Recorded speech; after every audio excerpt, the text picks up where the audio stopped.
from the Heart.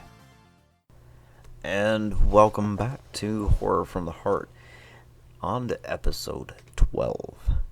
And kind of like with how the title was going, I wanted to talk about zombies this time, because, he just had like Army of the Dead come out, and it was like a zombie flick and everything like that.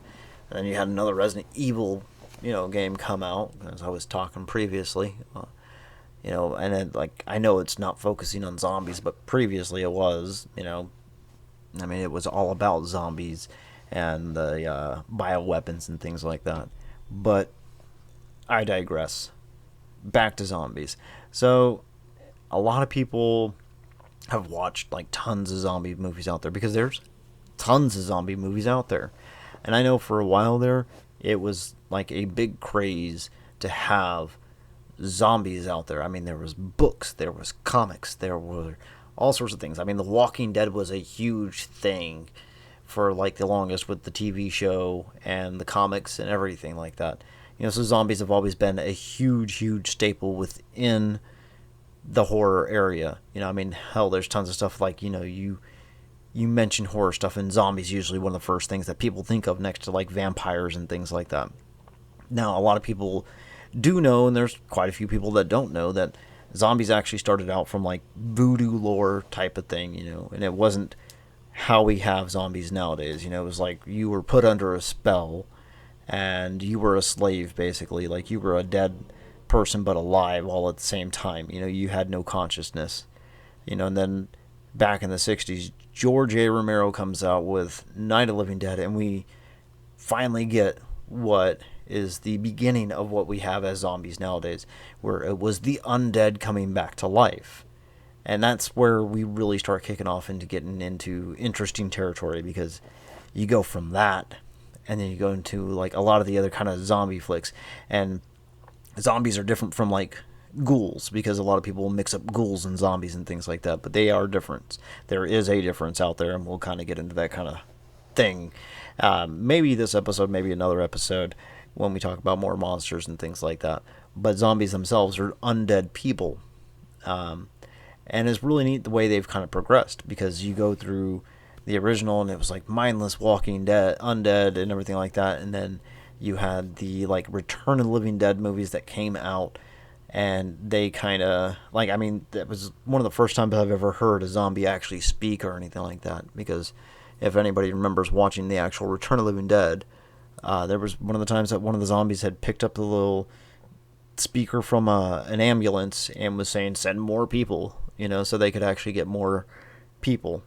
And at that time, that's when we kind of got associated with zombies and brains as well, because that's where you first get that brains type of thing, was from the Return of the Living Dead movies.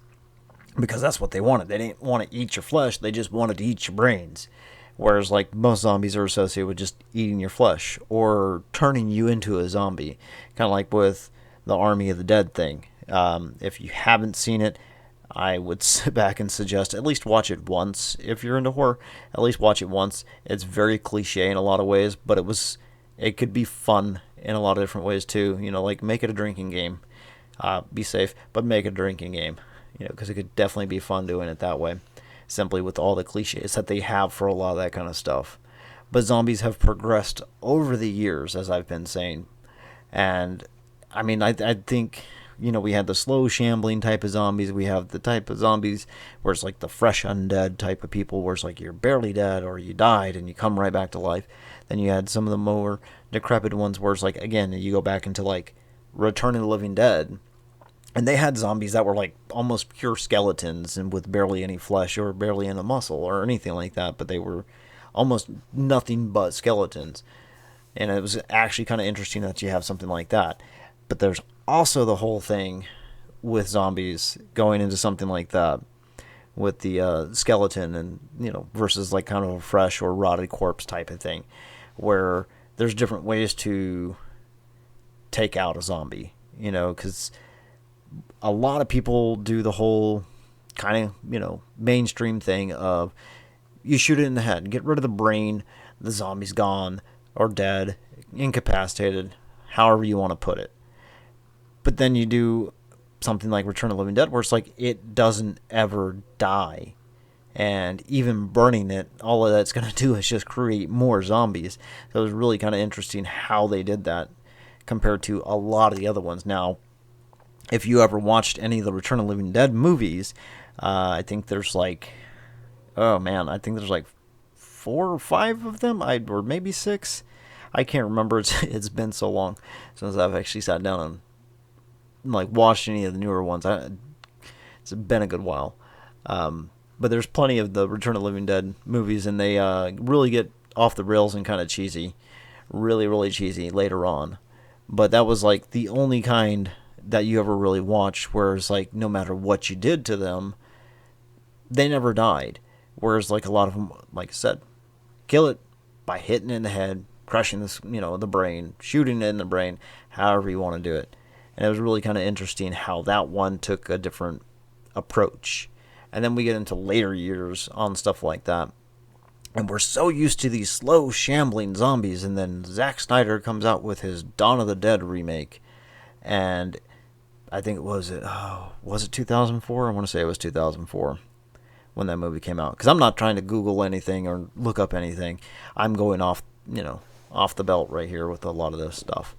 If I remember, it was like 2004. And he brings out these zombies, because I'm pretty sure somebody's going to be like, well, you forgot about, and we'll get to that in just a second.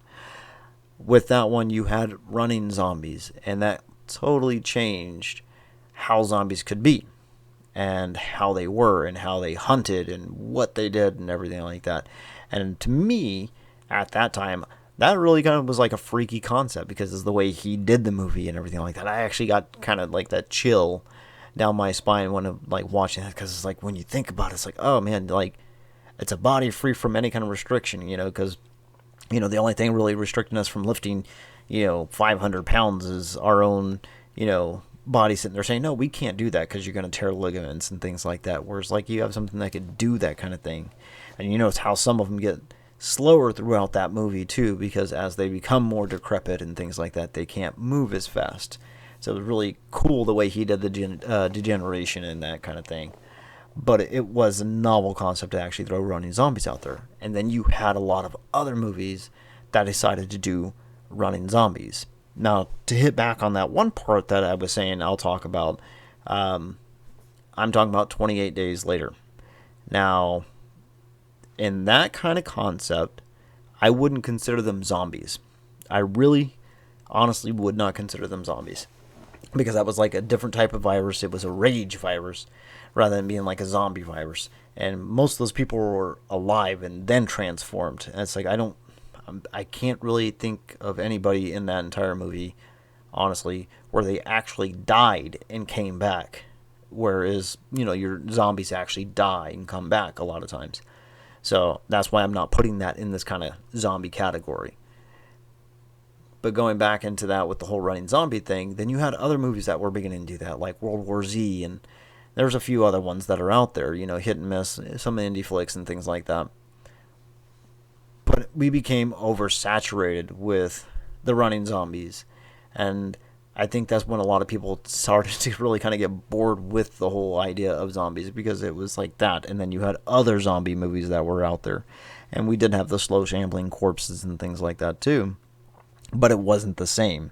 And people just kind of just got sick of zombies. Now, for me, myself, it's like, I'm so infatuated with horror stuff like that. I don't think I ever really get sick of any kind of the genres that are out there when it comes to horror or anything like that.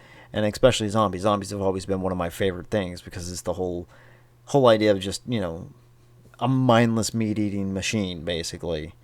And how most times, like, things like that can signify like the end of the world type of stuff, because you go back into one of the quotes from one of the movies, it was like, when there's no more room in hell, the dead will walk the earth, because it kind of makes it a scary concept.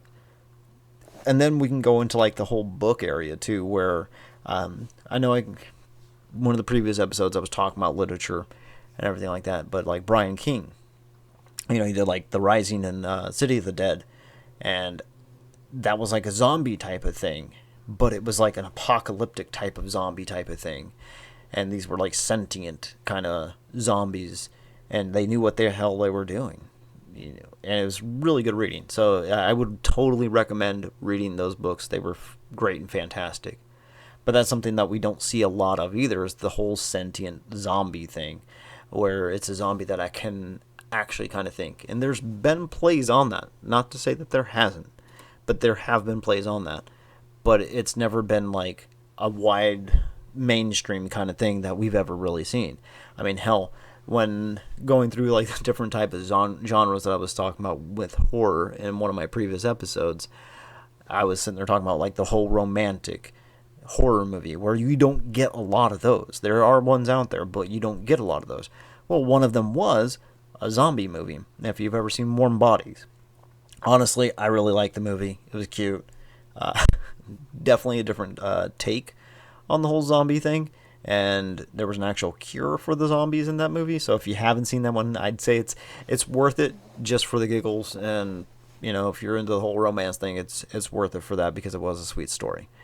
But honestly, it was like interesting how they did it, because it's like there was the cognitive thought that started out with some of those zombies. They could actually start to think and be a little bit more smart about how they did it. And they had different types of zombies when it came to that, because there's been movies out there that do different types of zombies, from like more cognitive in a way. I wouldn't say absolutely cognitive of what's going on or anything like that, but they're less, I don't know, kind of like threatening in a way, to like the feral type, where it's like, if anybody's ever played any like the Fallout games, like the feral ghouls that are out there, kind of like in that kind of way, where it's like, yeah, you don't want to mess with those fuckers because they will rip the shit out of you, type of thing. And there's a few movies that do zombies in that kind of way too. Tons of older ones that do zombies in those kind of ways. But you didn't really have, again, the running zombie type of thing. You didn't really have the aggressive zombie type of thing. I mean, hell, you go back and to look at the old George Romero, Night of the Living Dead. I mean, one of the first zombies that pops up, I mean, he literally takes a stone off the ground, and he's trying to break a window, to get to Barbara. But you don't see that afterwards, until you get into later movies where they start using tools and things like that, because it's like, oh no, they're just remembering what it was they used to do, type of thing, where that was like actual cognitive thought type of thing. But we mostly associate it with them being these mindless type of things. And I know I tend to ramble on, so bear with me. But it's one of my favorite subjects is zombies, because of just how they are, and the fact that a lot of them are an unstoppable force when it comes to things, and especially if you can get them in mass. Now, I mean, for me myself, as I've always kind of wondered, like how does like that happen? How do we get it to where the whole world's being overrun by these things? Whenever it's you have to get bit by a zombie to be able to become a zombie. Those kind of movies. How did we get overrun by that? It's like, I mean, you come to Texas and almost everybody has a gun.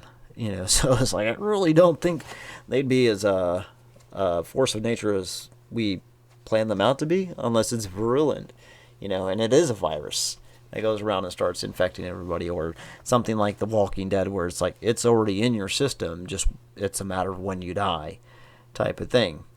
But see, right there, Walking Dead, that's one of the parts right there where we started getting oversaturated because of things like The Walking Dead. Now, I'm not knocking the comic, I'm not knocking the show in any kind of way. I stopped watching the show after like so many seasons, because it's like, okay, y'all are definitely more into the whole idea of doing the drama section of it, and less about the actual horror and the zombies and things like that. Granted, it was human horror, human on human crime type thing, but it was less about that, and I lost interest. Whereas the comics really stayed, in a certain vein that made it really intriguing in a way. But we started getting oversaturated because of things like that, and the way the zombies were in that kind of thing too. Were like that, slow, shambling type of zombie that your grandma could outpace them because they move so slow, type of thing. And that's why I go into that whole, like, I don't see how we get overrun by zombies when they move so slow in some of these things, but it happens. But as we come to the end of it, because it's been about my 15 minutes, because I usually try to do about 15-minute shows here, I'm really kind of curious as to what you guys think about zombies. What is it about zombies that you like? What is it about zombies that you don't like? Do you like the running zombie idea? Do you hate the running zombie idea? The unkillable zombie, like from Return of the Living Dead, compared to, the one where you destroy the head and is dead. What kind of zombies do you guys like? What makes you interested in it? And because they're a huge part of the horror community. They really are. And suffice to say, we're going to get more movies. We're going to get more comics. We're going to have tons of stuff when it comes to zombies. Always will. It's going to be a staple within the horror community, regardless of how anybody ever wants to look at it. So with that, though, if you made it to the end, thank you for listening. If you're watching this on YouTube, leave a like, subscribe, share it out there with people. Let them know. Hey, come listen to this guy as he rambles on. He's really kind of weird, type of thing. Or, let's make fun of this guy. However it is, as long as you guys are listening. That kind of thing. I'm also on Twitter at HorrorFTH, and I post occasionally there because I talk on here, and I'm actually kind of don't know what to say whenever I get onto things like Twitter.